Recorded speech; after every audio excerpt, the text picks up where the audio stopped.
係好清楚下邊位，亦都不方便去評論人哋嘅。咁但係咧，我想講俾大家聽，所有嘅分析師都係用 P/E 嚟計呢個點位嘅，從來冇計對過。OK， 咁點佢話 P/E 如果你 P/E 可以上升，咁 P/E 亦都可以下降噶嘛。冇人話你而家嘅 P/E 同你而家港股嘅 P/E 雖然係平，咁但係近年佢一直都係喺呢個 range 入邊。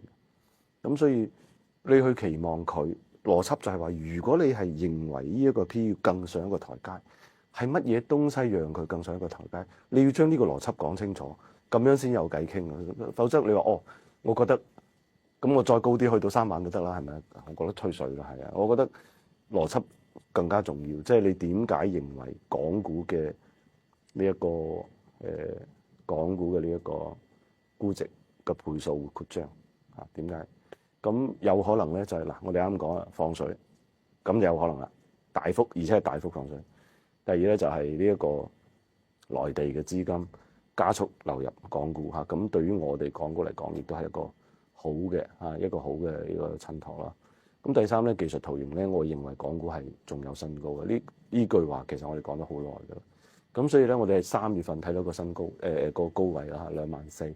咁然後咧，我相信咧去到3季度左右，我哋會再睇到第二個新高。呢個高點係會高過咧24,000，但係佢去到幾高咧？咁我覺得有啲人係2萬拍下3萬呢，我覺得就係拍腦袋拍出嚟，係拍磚拍出嚟，冇任何科學根據。科技、消費、醫療保健係我哋一直都係講緊呢3個板塊，其他我覺得呢3個板塊相對嚟講，無論係國家政策亦都好即係對於科技嘅支持，對於消費嘅支持啦，或者係佢哋本身嘅盈利嘅呢個增長啦，同埋佢本身嘅一個估值咧，我覺得都係相對嚟講係最有吸引力嘅板塊。